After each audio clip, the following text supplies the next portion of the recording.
Wales, where it will turn heavier for a time, as well as northwest England. But after any early showers clear in the southeast, just 1 or 2 in the afternoon, nowhere near as lively as recent days. Temperatures reaching 27 Celsius in the southeast, low 20s further northwest, high teens where we've got the rain spreading through. And that rain will push into the Midlands as well as southwest England during Thursday evening. It clears from Scotland, Northern Ireland and Northern England. Clear spells here, but also a few showers. And then Friday really is a day of bright spells and showers. Feeling cooler on Friday and Saturday, warming up again on Sunday.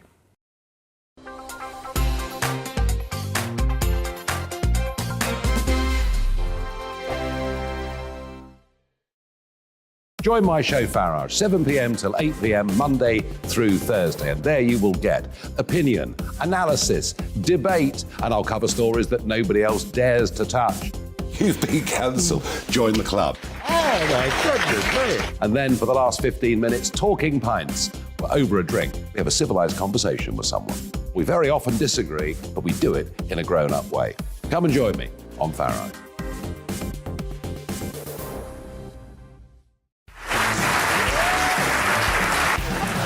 My name is Andrew Doyle. Join me every Sunday evening at 7 p.m. for Free Speech Nation.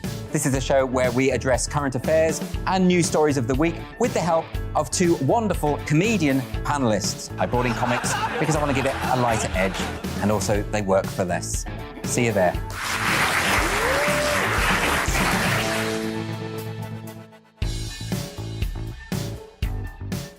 Hi there, it's Stephen and Anne. At breakfast from 6 a.m, you'll always be caught up with everything you need to know, the latest headlines, opinions and debates. We'll bring you the good news and the bad, but most of all, we're here for you. Remember, send in your views and let us know what you would like us to talk about. That's because we're your news channel. And every morning at 6 a.m, it's breakfast on GB News. I'm Dan Wootton. Join me Monday to Thursday from 9 to 11 for the feistiest and most fun news debate on TV, where free speech reigns. I'll bring you a sharp take on the day's biggest stories, bombshell newsmaker interviews, and A-list guests. And I guarantee you, no spin, no bias, no censorship, and no reason to go to bed. That's Dan Wootton Tonight, Monday to Thursdays from 9 on GB News.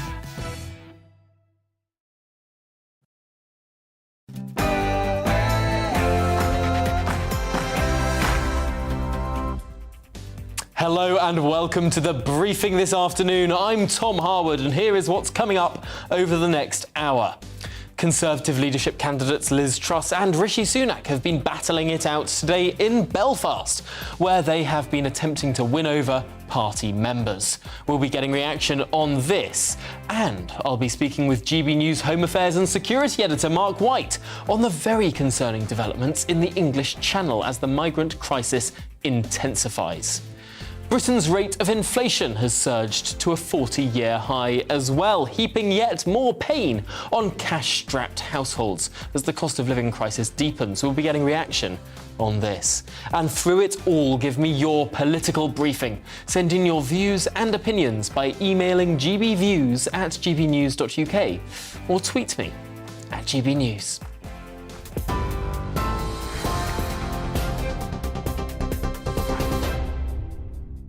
Hello there, good afternoon. It's 1 minute past 3. I'm Bethany Elsey here to bring you up to date from the GB newsroom.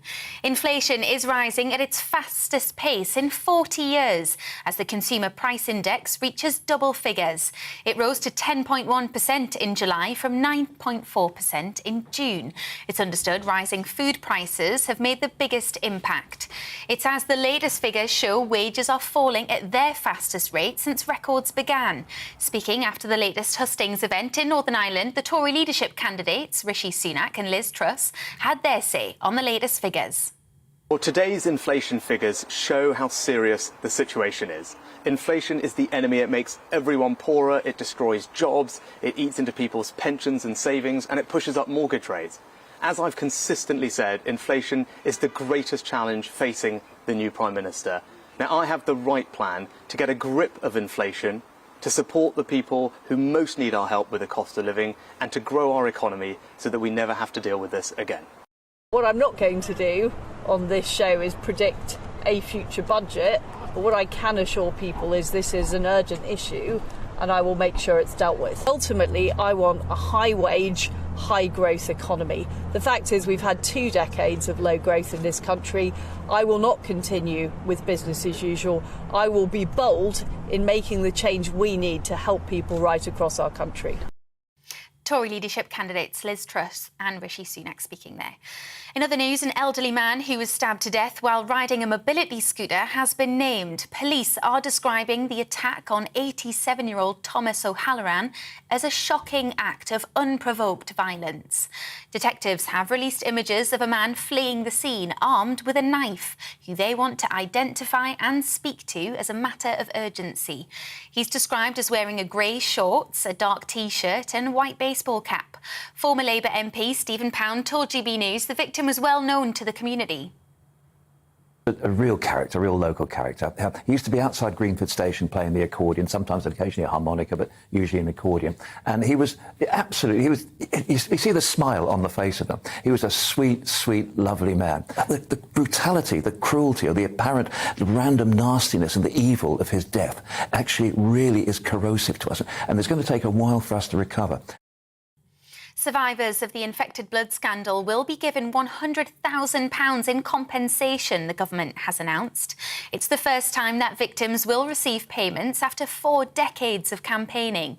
2,400 people died after being infected with HIV and hepatitis C in the 70s and 80s. Rosemary Calder, whose son Nicky was one of the victims, says those affected need more acknowledgement of what happened to them. You do feel guilty, even though we didn't know any different. We listened to the doctors. They told us it was a super new treatment for those that are ill and maybe reaching the end of their lives. They need some kind of peace. They need to know that there's been at least some acknowledgement of all the wrong that was done to them and of all their suffering. Police officers in England and Wales who are violent towards women will be dismissed and barred from rejoining the profession under new guidance. The College of Policing launched a review into the current penalties for breaches of police standards in a bid to improve public confidence. It's after a string of cases involving officers committing offences against women, the most high-profile being the death of Sarah Everard. And cyclists could soon face a 20-mile-per-hour speed limit and be required to have number plates. Transport Secretary Grant Shapps told the Daily Mail there should be a review of cycling rules. He's promising to create a death-by-dangerous cycling law that would treat bike riders the same as motorists. The new law would be added to the Transport Bill, due to be put before Parliament in the autumn. This is GB News. We're bringing more news as it happens now. Let's get back to Tom.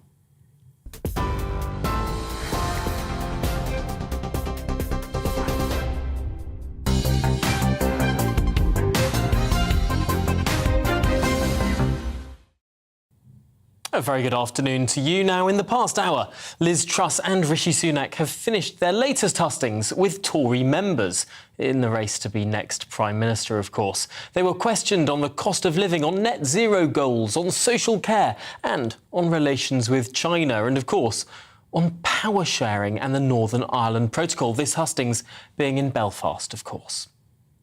The frontrunner, Liz Truss, was up first. She was asked by one local party member whether she as a leader, would support the Northern Irish Conservatives rather than simply dealing with the DUP. Well, I think you are absolutely right that the Conservative Party of Northern Ireland hasn't received the support that it should have done over the years. And what I'm committed to is making sure the Conservative Party of Northern Ireland are a key part of my team, that they get the resources they need to attract new members, and it's great news that we are seeing more members joining the Conservative Party, but also that we're putting more candidates up for election here in Northern Ireland, because we are the Conservative and Unionist Party. We believe in the union, and we need to put our money where our mouth is. And I'd say about me is that I am somebody who has visited Northern Ireland a lot. I have visited Scotland a lot. I have visited Wales a lot. I'm very, very committed to delivering for the whole United Kingdom, and I believe in it. And I will work with you to really make things happen for the Conservative Party here in Northern Ireland. Liz Truss speaking there just a little while ago. Now, the former Chancellor, Rishi Sunak, made his pitch after that. He was asked about the suspended Northern Irish Assembly and what he would do to ensure it sits again. I think all of us want to see institutions back up and running, right? That's the right thing for the people of Northern Ireland. And, you know, when we think about how far we've come, right, 25 years next year, right, of the Belfast Good Friday Agreement, and for this not to be functioning is sad, right? It's not what any of us wanted. It's not what should be happening. And I think there's so much promise. There was a festival just a few months ago that I was reading about, the Four Corners Festival, that brought people from communities together with words from not just the Pope, but also the Archbishop of Canterbury. You can't imagine that happening 25 years ago. So look, there's so much progress that has been made, and we need to make sure that we fix this so that we can continue moving into the future. So look, that starts with fixing the protocol, right? And it also starts with talking to all parties and making sure that we can try and resolve differences and bring people together. That's what I would do as Prime Minister. I'm sure it's what Liz would do as well. Both of us are committed to passing the bill that is in Parliament. But look, you know as well as I do, that bill will take time, right? That bill will take time to pass. So in the interim, of course, as a new Prime Minister, I would seek to talk to Europe and Ireland and the French to see if we can find a negotiated outcome. Rishi Sunak there. Well, let's cross over to GB News Northern Ireland reporter Doogie Beattie to get what the reaction on the ground has been to this hustings. It's interesting, the Conservative Party, although sometimes standing candidates in Northern Ireland, has never been particularly successful, squeezed out by the larger unionist parties there. What is your reckoning of how the Conservative Party membership felt about these hustings? The Conservative Party membership is a very proud membership in Northern Ireland. And in fact, if anything, if you study the troubles of Northern Ireland, you can get the little pieces in history and think, that's where it went wrong, and that's where this went wrong.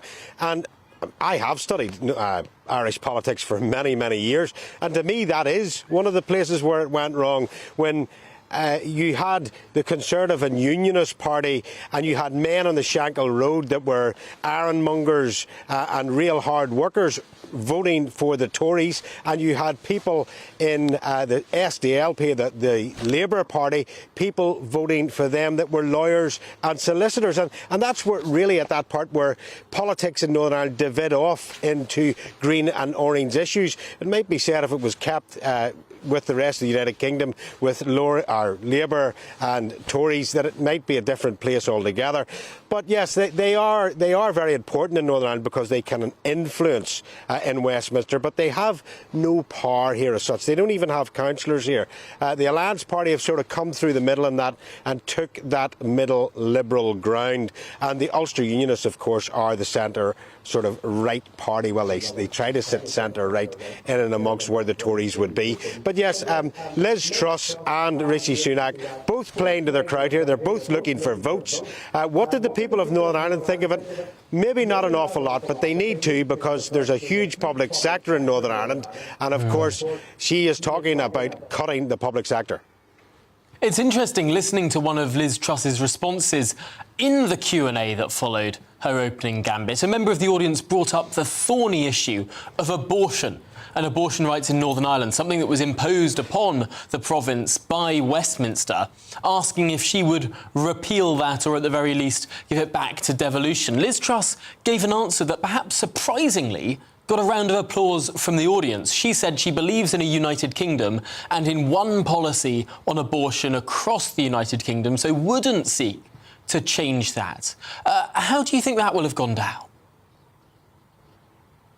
Well, surprising enough, that will have gone down. I remember covering the abortion referendum in the Republic of Ireland, and it was Conservative Catholics that were very much against abortion. And I have come across that inside former voters of the SDLP who were very angry at when anything tends to be done behind me here in Northern Ireland that one side or the other doesn't want to do, same-sex marriage, abortion, whatever, this place seems to collapse. and then they hand it to Westminster, who then puts the law in. Then all the parties empty back in here and go, it wasn't us, we didn't do it. So I didn't see that Liz Truss had any other answer than the answer she did have. And to me, that struck me as a woman that was very, very committed to what she was planning to do and stand by her politics. It was very strong of her, actually. Yes, I suppose it's not easy when you're in a supposedly friendly audience to say, no, I don't agree with you, to a member of your own party, to someone asking you a question there. Really interesting to watch. Well, Doogie Beattie, thank you so much for giving us the lowdown there on these hustings from Belfast. Now, let's bring in Conservative MP Saqib Bhatti. He has recently announced he's backing Liz Truss to become Prime Minister. Now, Saqib, you became a Member of Parliament in 2019. What has drawn you towards Liz Truss as the person you believe should be the next Prime Minister? Well, Tom, thanks for having me on to explain this. I mean, I was very lucky to be promoted in June 2020 to being Liz's parliamentary private secretary. So I got a very close-up look as to how Liz operates, the work she does, how she thinks, etc. And what I found was that she was someone who was incredibly resilient, incredibly determined, incredibly focused on delivering results. And I if you cast your mind back to June 2020, we had a mammoth task in signing a lot of trade deals as we left the EU. And what I saw was Liz completely focused on delivering on that agenda. But she did it in a very collegiate way. She took her colleagues, her MPs, with her and made sure that we as her parliamentary private secretaries were completely focused on making sure that colleagues were apprised of it and apprised of what she was up to. And she also recognised that, no one person has a monopoly on ideas, on good ideas and on expertise. So she talked to members of parliament across the Conservative Party, drawing upon their background, irrespective of how long they've been in parliament. And I think she's going to be a great Prime Minister should she win this race. I wonder what you make of the rhetoric in this campaign, the words particularly being used by the former Chancellor Rishi Sunak, talking about Liz Truss's plans for helping with the cost of living as potentially immoral, using very stark language in terms of his opponent. Do you think that it's possible to potentially put the Conservative Party back together again once this contest is over? Well, look, Tom, I think undoubtedly we will come back together. I always say that in a campaign like this, we shouldn't focus too much on the rhetoric and the cut and thrust of a debate. What is clear to us, of course, is there is a major issue in terms of cost of living and inflation. We've had the inflation figures today, and I know that every member of parliament that I've spoken to has been focused on how they're going to help their constituents through this over the coming months. So irrespective of what's been said over the last few weeks, I'm absolutely sure that everyone will unite behind the winning candidate. I think that winning candidate will be Liz. I think she's had a great response amongst my members and my association, great response amongst MPs, and I think people will unite behind it because we are focused on delivering for the British people.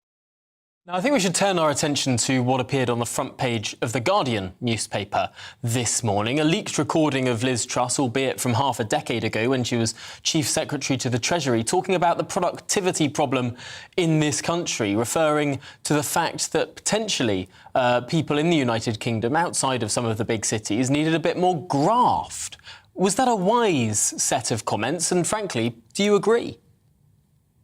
Well, look, I don't know the context of those comments. What I do know about Liz, and I had, as I've said, I had the privilege of working with her behind the scenes. That's not something I've ever heard her say. But however, she definitely understands the economic situation that faced us in 2020, and I believe she gets it right now. And I think the productivity challenge has been something that we have been, as a nation, dogged with, for many, many years. And I think what we have now with a tax-cutting plan and a plan for investment in skills is an opportunity to start to tackle the productivity gap that we've got in this nation.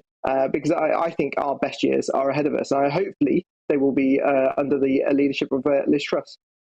Do some British people these days have a lesser work ethic than we did in the past. I think back to sort of the Victorians who built not just all the infrastructure in this country, but also the infrastructure of half the world.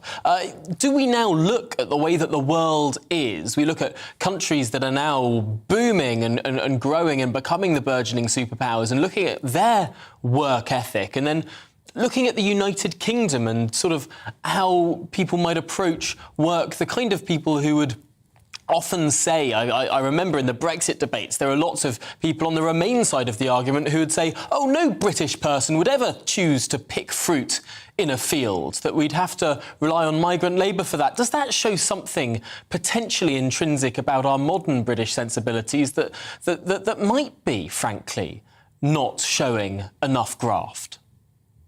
Well, actually, I don't think I would frame the conversation in that way. I don't think it's a question of work ethic. I think the issue is the productivity issue in the nation is well understood and well documented, and that requires investment in skills. It requires investment in innovation, and it requires an environment from government to allow for businesses to do that.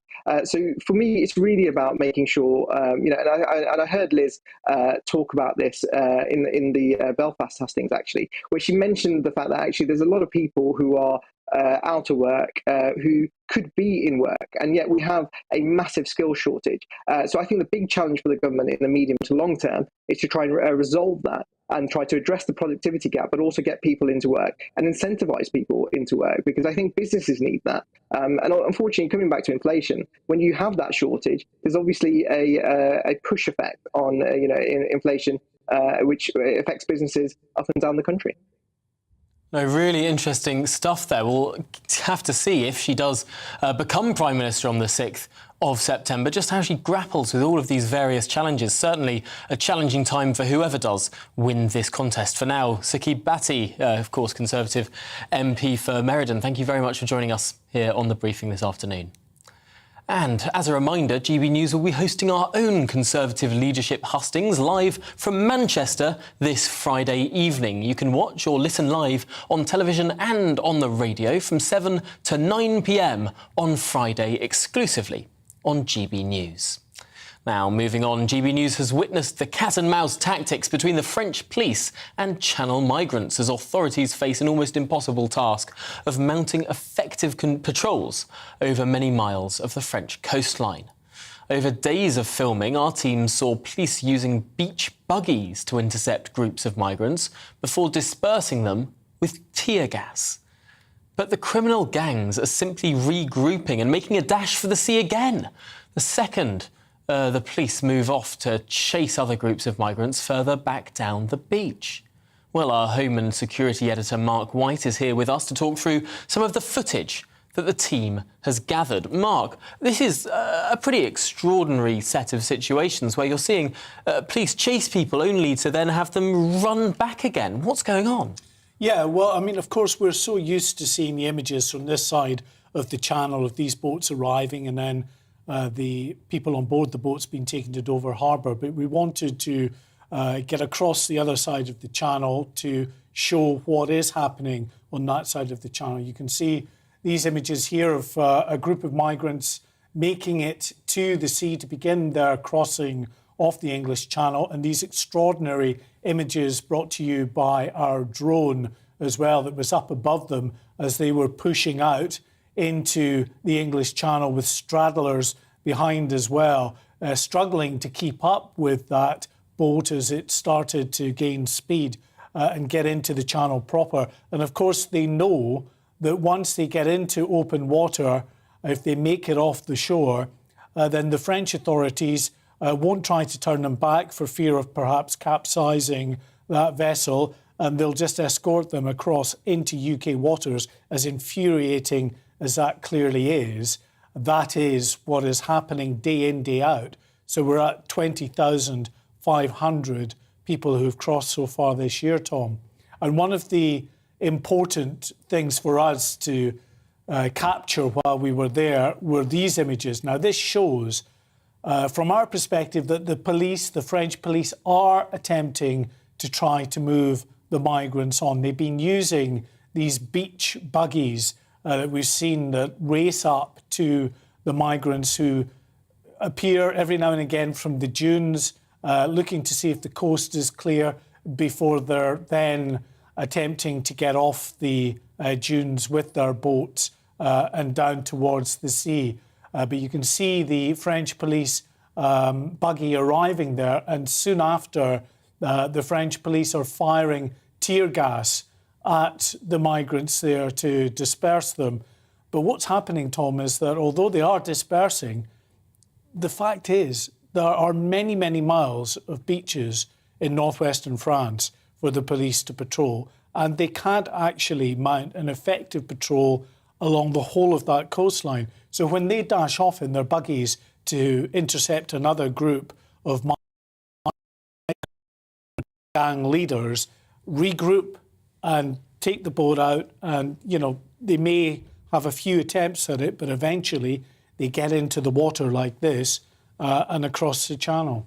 It is just remarkable and frustrating to see these sort of arbitrary limits. The police chase them until they're in the water, and then once they're in the water, it's sort of like it's all given up and gone back. I mean, it does seem vaguely unreal the way that can take place. I wonder, given how easy it was for GB News to get this exclusive footage, a trip across to the other side of the channel can just so easily and quickly find all of these boats. Is there more that the authorities could be doing?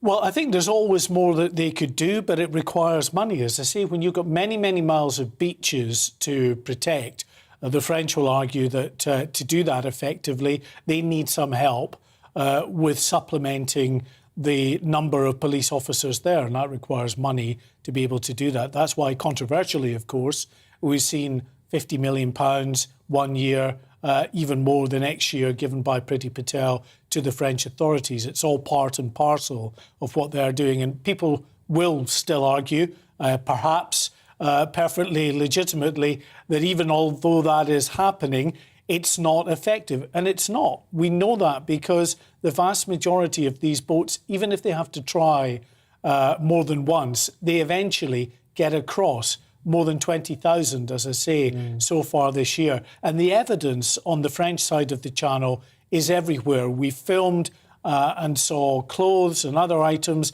lying on what are beautiful tourist beaches and up in the dunes as well.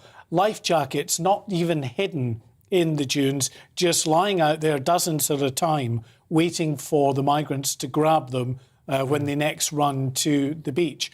So a full report on what we found will be on Farage tonight at 7 o'clock, Tom. Well, Mark White, we look forward to seeing that. And of course, if anyone has been listening on the radio as well, do look on our social media for this extraordinary footage. It really has to be seen to be believed. Well, coming up next, we'll be returning to Northern Ireland, speaking to journalist Amanda Ferguson on the Conservative leadership race. But before then, a short break.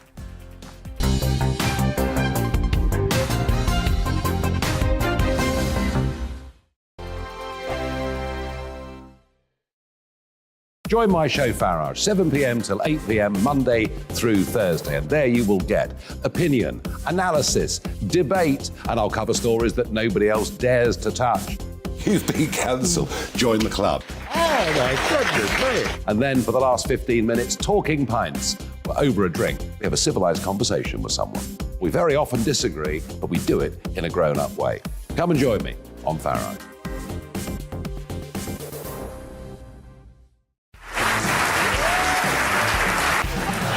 My name is Andrew Doyle. Join me every Sunday evening at 7 p.m. for Free Speech Nation. This is a show where we address current affairs and news stories of the week with the help of two wonderful comedian panellists. I brought in comics because I want to give it a lighter edge, and also they work for less. See you there.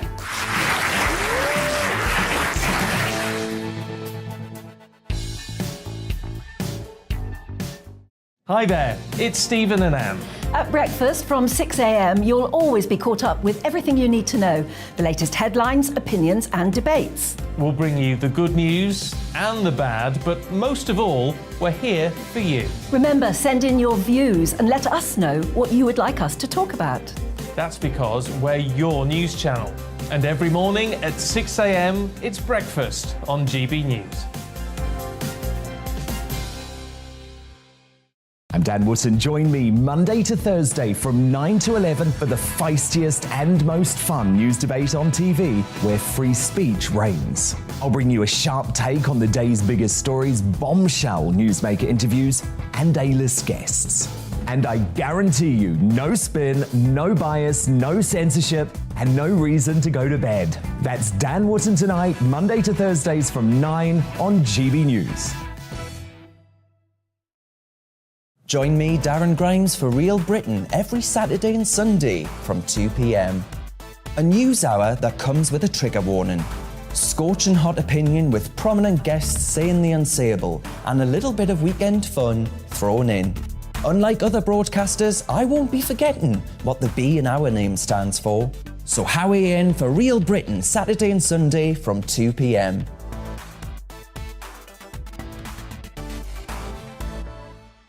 Hello, I'm Michelle Dewberry, and you can join me every weekday 6 till 7 on Jubes and Kerr. Me and my panel will get stuck right into the day's events, and I can tell you, in fact, I can warn you, expect some robust debates, some strong opinions and perspectives from both sides of the fence. It's about you at home as well. I love to read out all of your comments, or at least as many as I can. So join me, Michelle Dewberry, Monday to Friday, 6 till 7 on Jubes and Kerr.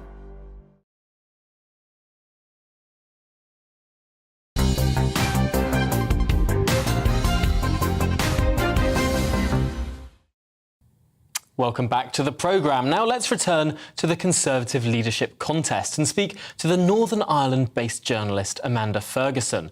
Amanda, thank you for joining us. I suppose the big question is, what influence will today's hustings, with the two remaining contenders in this race, what influence will this hustings potentially have, not just over this race, but also how one of them may end up governing?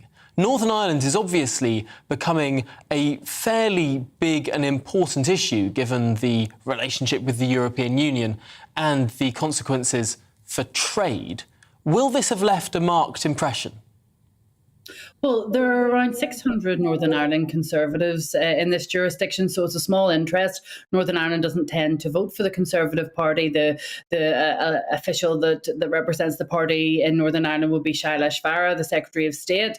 So it's interesting to see the members gather and learn, what is exercising them, and they were issues around Brexit, around the protocol, around the economy, cost of living crisis, and really what the Conservative Party is going to do to grow the Conservatives within Northern Ireland, because as I said, they are small interest here. They tend to get about 0.5% of the vote. So whenever I was speaking to the membership, they were very pleased to hear both candidates say that they would pledge to put extra resource and extra focus into growing the party in Northern Ireland. Now, it's interesting whenever you're talking to the different Conservatives in Northern Ireland with regard to the protocol, because even though the Conservative and Unionist Party is obviously a unionist party, a lot of the members are benefiting from the protocol. I was talking to Erwin Armstrong, for example, who is the former chair of the Northern Ireland Conservatives, and his business is one of those businesses that's exporting and that's really benefiting from having the dual market access and the benefits of the protocol. However, what he said was that he wants the good bits of the protocol kept and the bad bits to be worked out. And there wasn't very much between either candidate on that particular issue. Perhaps Liz Truss is a little more robust on it, where Rishi Sunak might prefer a negotiated outcome with the EU, whereas Liz Truss seems to be more forceful in really saying about pushing forward with the unilateral protocol action because so much time has been spent on this particular issue. And indeed, of course, it was Liz Truss who came up with this Northern Ireland Protocol bill, has been pushing it through Parliament, got it past the Commons. That would, I suppose, if it were enacted as the government envision, allow for that double benefit, the sort of green lane so that GBNI trade can be unfettered, but also allowing the benefits of the protocol in Northern Irish and Republic of Ireland trade. I wonder, is there any significant difference that we heard tonight, this afternoon, I should say, between these two candidates? They're sounding very similar on a whole host of issues. Well, on the issues that have been discussed in the hustings in Britain, there wasn't any sort of movement or any wavering on those. I think because Northern Ireland hasn't been a focus up to this point to give members the opportunity to ask local issues, but they were also asking about national and international issues as well. And again, there isn't a consensus of opinion amongst the membership on the protocol. We know that the Unionist Party leaders in Northern Ireland are all against the protocol, but the majority of the recently elected politicians in Northern Ireland who would be from a non-unionist persuasion don't really back the government's pursuit of unilateral action. They don't really think that it builds trust to forge ahead with unilateral action, and they would prefer a negotiated outcome. And that's also reflected in business leaders. If you ask most credible business leaders, they are very much of the view that a negotiated outcome and compromise is always best for Northern Ireland, and the polling would indicate that the public supports that. So both of the candidates today were talking about fixing the protocol, and that would be the passage to getting the Northern Ireland government restored. However, if the protocol bill does go through, then what does it mean to those non-unionist politicians who aren't really happy about that? So I think we're a long way off getting devolved government back anytime soon. And there wasn't very much difference between the candidates on their commitments to Northern Ireland today. Well, interesting stuff there. I suppose we'll have to see how the thorny issue of that protocol bill plays out over the next year with whoever wins this contest. But for now, Amanda Ferguson, thank you for talking us through those important issues with us here on The Briefing. Now, coming up, I'll be discussing the latest rise in inflation. This and much more. But first, it's your news update.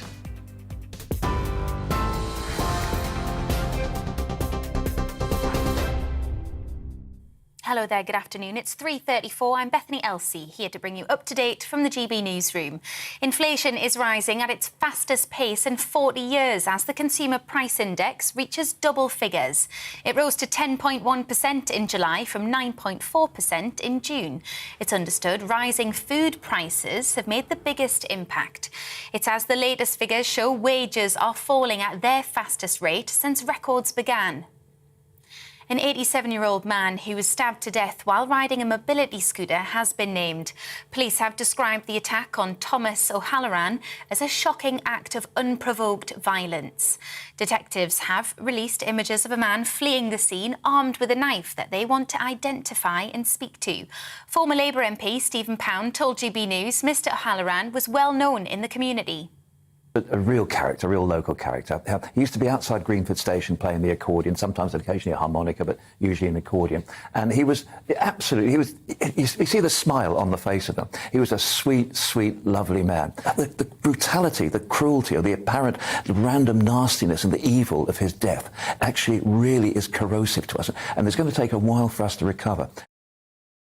The government has announced that survivors of the infected blood scandal will be given £100,000 in compensation.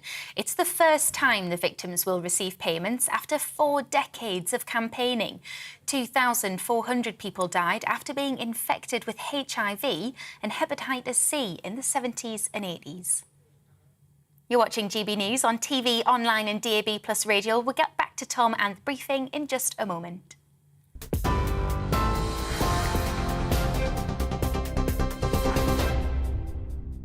Direct Bullion sponsors the Finance Report on GB News for gold and silver investment.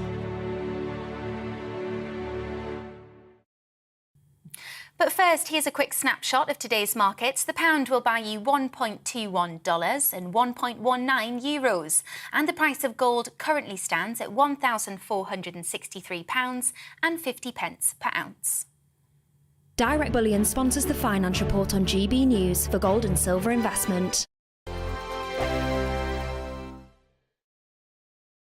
Join my show Farage, 7 p.m. till 8 p.m. Monday through Thursday. And there you will get opinion, analysis, debate, and I'll cover stories that nobody else dares to touch. You've been cancelled. Join the club. Oh, my goodness me. And then for the last 15 minutes, talking pints. We're over a drink. We have a civilised conversation with someone. We very often disagree, but we do it in a grown-up way. Come and join me on Farage.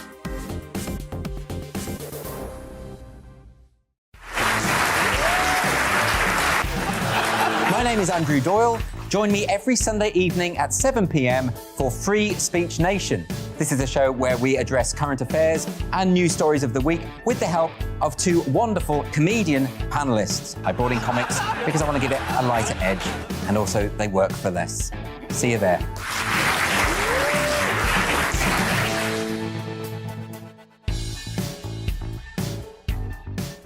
Hi there, it's Stephen and Anne.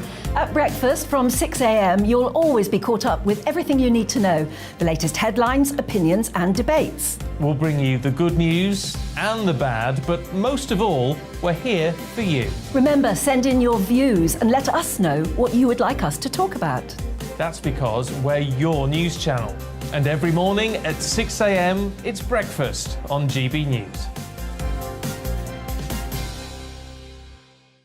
I'm Dan Wootton. Join me Monday to Thursday from 9 to 11 for the feistiest and most fun news debate on TV, where free speech reigns. I'll bring you a sharp take on the day's biggest stories, bombshell newsmaker interviews, and A-list guests.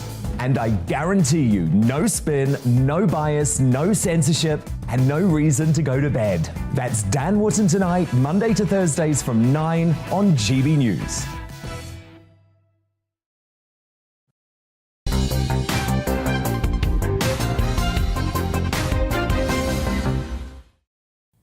Welcome back. Well, next story today. The Department for Transport has announced that the government has approved funding of £161 million to make a package of improvements at and around Oxford railway station, which will be better connected to communities and help drive growth in the local economy. But what does this mean for the wider country and for the regional connectivity proposed as part of the significant project for UK growth known as the Oxford-Cambridge Arc?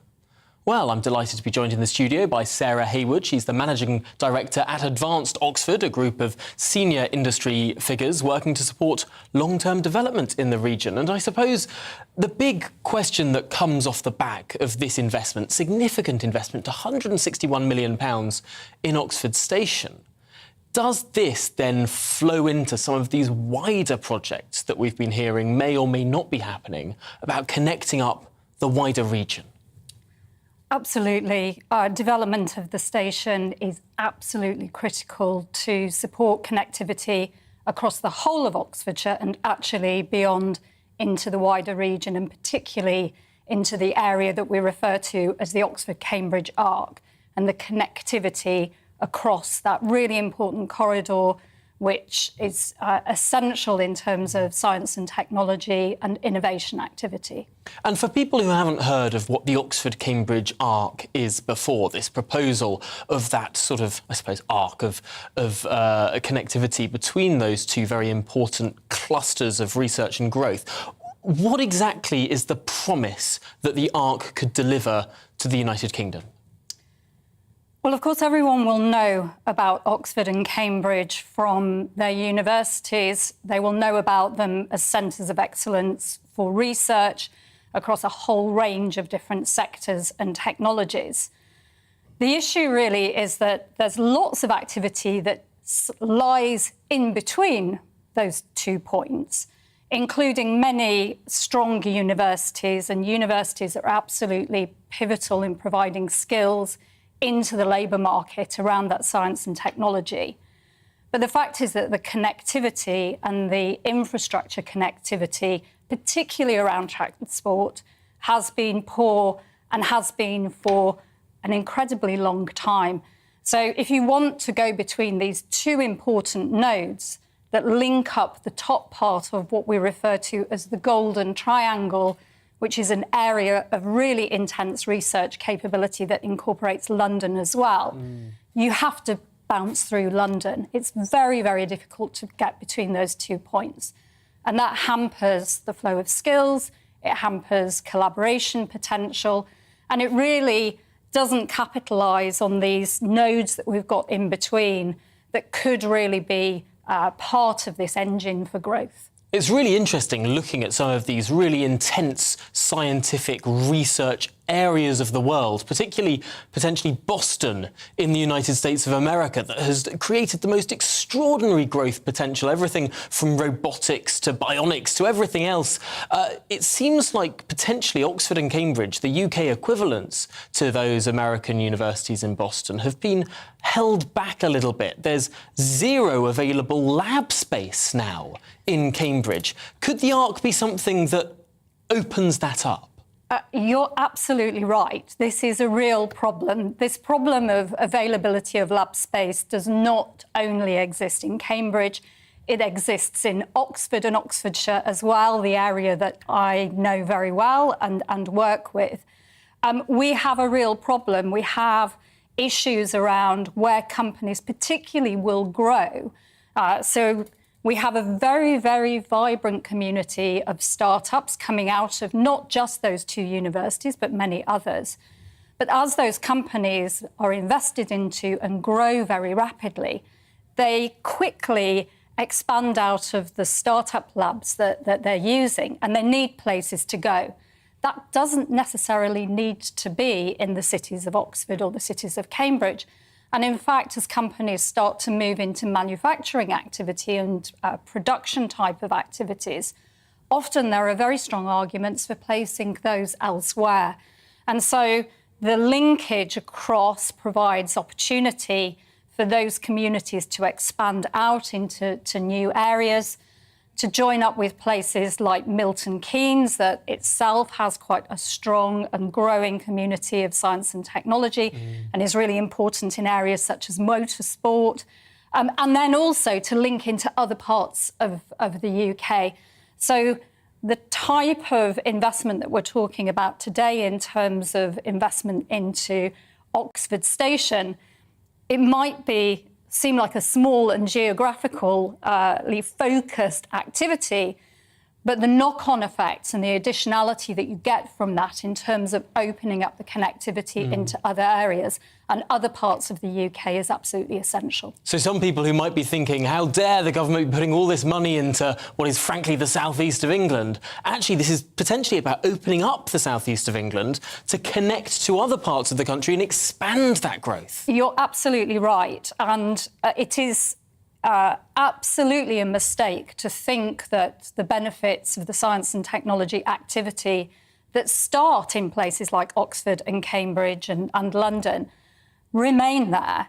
As they grow, their growth story is about collaboration potential with universities, with other companies, supply chain and manufacturing potential in other parts of the UK. And in fact, as Advanced Oxford, we're doing some work at the moment looking at these nodes of collaboration and how activities that start in Oxford and Oxfordshire can benefit the rest of the UK because there are these collaborations taking place. So absolutely, investment into these areas, which might seem contradictory to the levelling up agenda, are completely synergistic with it. Really, really interesting stuff there. Well, Sarah Hayward, thank you so much for coming in and talking us through that situation, which may well be one of the keys to unlocking that productivity problem and indeed this country's sclerotic growth prospects. Well, speaking about growth, speaking about productivity, indeed speaking about inflation, today we hear that the inflation rate has surged to a fresh 40-year high, heaping yet more pain on cash-strapped households as the cost of living crisis deepens. The Consumer Prices Index rose by 10.1% in the 12 months to July, up from 9.4% in June and remaining at the highest level since February 1982.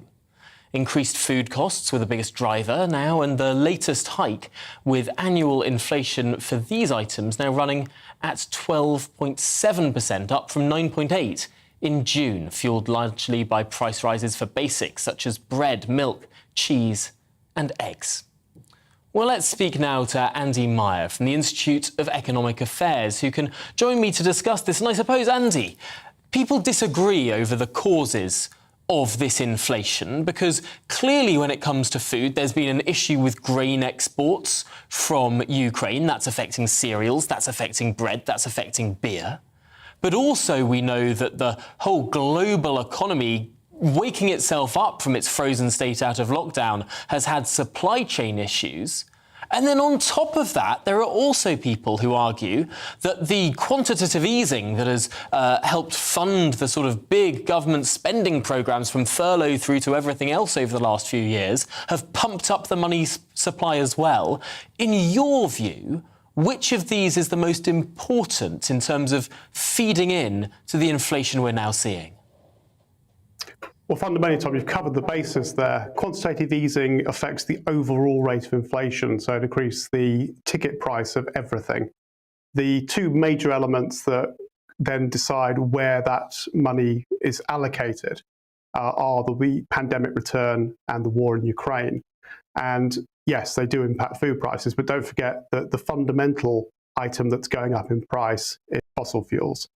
Oil and gas are getting much more expensive, and in Europe, gas in particular is having a huge regional impact because we're so dependent on Russia as a region, if not the UK specifically. And that then feeds into the agricultural sector because they use a lot of energy to get this stuff out of the ground. Oil and gas products go into things like fertilizers, agricultural chemicals, and that in turn then feeds into the expenses that the farming sector experience that are then passed on to us as much as possible through the supermarkets. So the fundamentals remain, it's an energy crisis, and unless we tackle the energy crisis, then we're not going to tackle the cost of living crisis, including the food sector. So what we're seeing is this filtering through of these much higher costs in different parts of the economy incrementally. A lot of people will be asking, why does the fact that Russian gas is becoming more expensive so much impact the United Kingdom, given that the United Kingdom doesn't import much Russian gas, indeed doesn't import any Russian oil, and yet even electricity that's generated by sources completely unrelated to Russia, even their prices are now going up. How does it all feed into one another? Well, the short version is that we have a wholesale market for power, and everything, whether it's gas-fired power, nuclear power, renewables, feeds into that wholesale market. And we as consumers or businesses then pay retail companies to buy from that market. So you see one price. So it doesn't matter fundamentally what the source of the power is. It's one price for power across the board. Gas is what we mostly use for heating, and you see that pass through directly. So the 100% increase in gas prices since last year is what we're paying now. Oil goes through refineries, turns into petrol. Petrol then comes through the pumps. So the global oil price matters directly in respect of what we end up paying at the pump, but also the taxes that the government put on those pump prices. So what should the next Prime Minister be doing? What should he or she do fairly quickly, potentially in the first couple of weeks of getting into Downing Street, to try and turn this around? Is there anything that the next Prime Minister can do in the short term? Well, one thing we suggested today was looking at the 44% increase in motor fuel prices, is they could cut 44p from pump prices tomorrow, firstly by cutting fuel duty to 20p from 53p, and then by removing VAT from fuel duty. For some bizarre reason, the government double taxes us every time we fill our cars up. And that would save households about £650 each in the remaining 7 months of this financial year, and possibly longer if they retain it. And that would still have fuel taxes at a high enough level to account for the environmental harm that petrol does. So it would be a good move in terms of an immediate response to the cost of living crisis, although the Treasury would then have to find out how to fill the gap that would then be left in the fiscal accounts.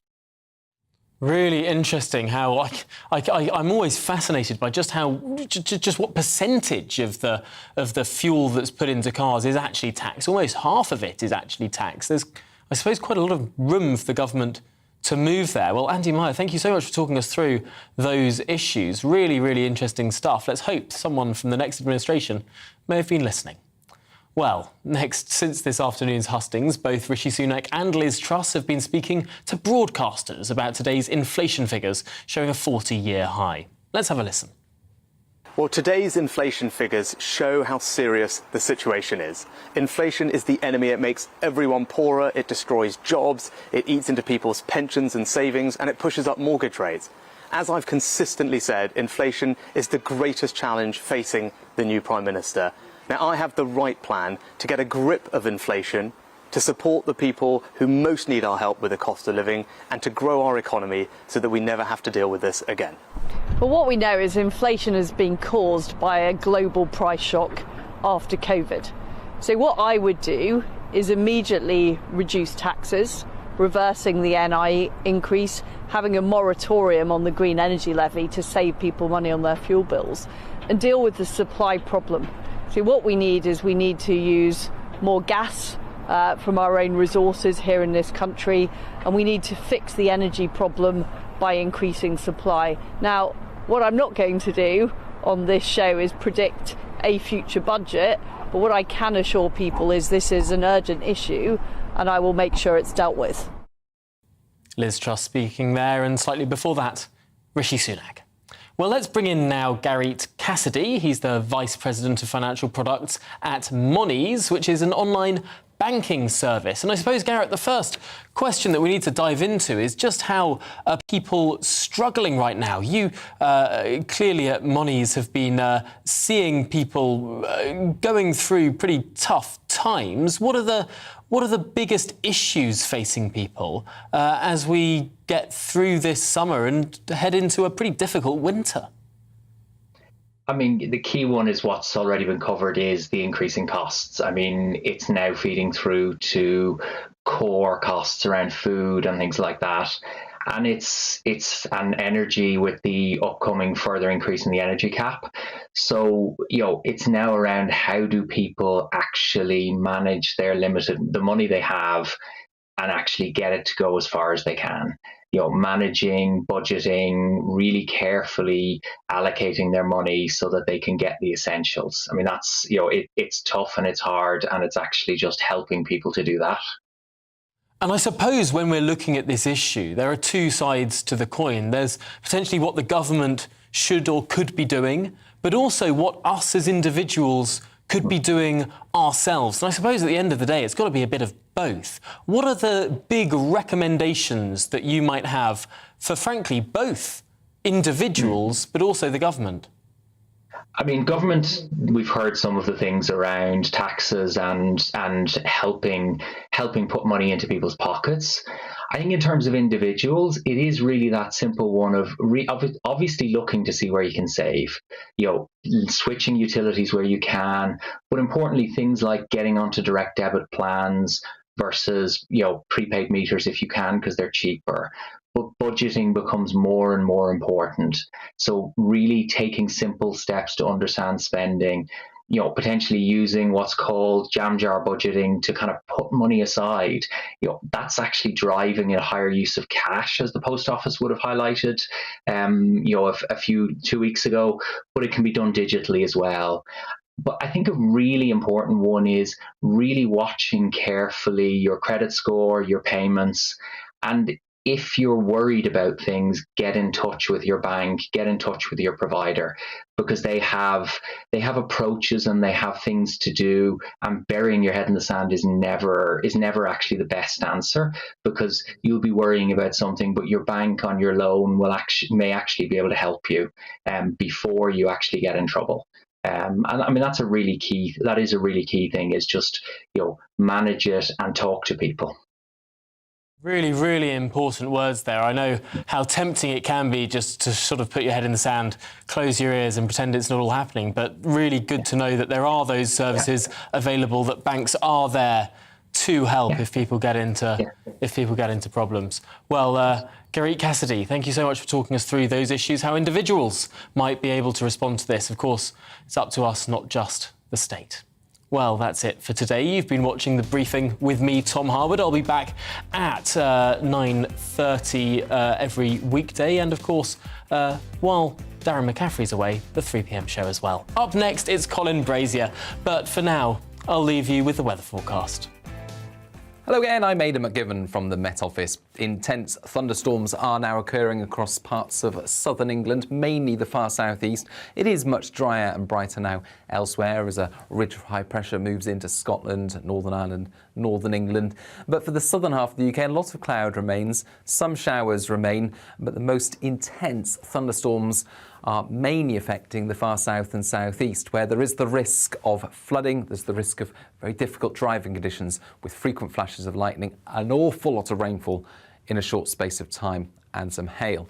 They do move out of the way, or at least ease up overnight. A lot of cloud remains in the southeast, as well as the northwest, where some rain will turn up by dawn. and temperatures mostly in the mid-teens, but where we've got clear skies for southwest England, parts of Wales and northern England, a sunny start but a fresh start to Thursday. That slice of sunshine crosses the country, so it moves southeastwards. Early showers get out of the way from the far southeast, and then a dry day here. And for Scotland, Northern Ireland, early rain moves away to be replaced by showers, but the rain mostly affects, by the end of the afternoon, parts of Wales and northwest England, some heavy bursts here.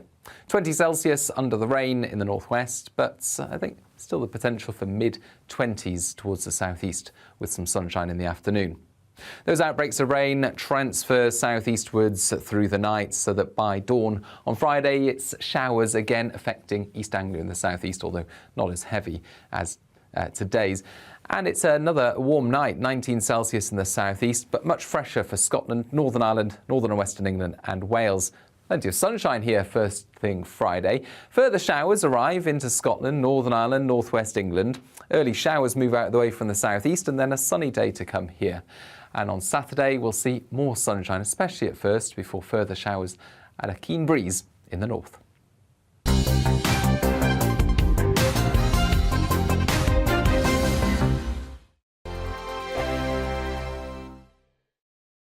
Join my show Farage, 7 p.m. till 8 p.m. Monday through Thursday, and there you will get opinion, analysis, debate, and I'll cover stories that nobody else dares to touch. You've been cancelled. Join the club. Oh my goodness me. And then for the last 15 minutes, talking pints. We're over a drink. We have a civilised conversation with someone. We very often disagree, but we do it in a grown-up way. Come and join me on Farage.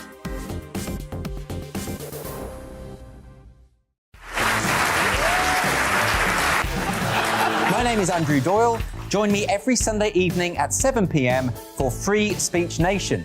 This is a show where we address current affairs and news stories of the week with the help of two wonderful comedian panellists. I brought in comics because I want to give it a lighter edge, and also they work for less.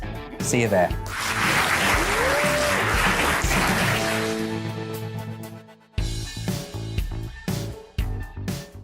Hi there, it's Stephen and Anne.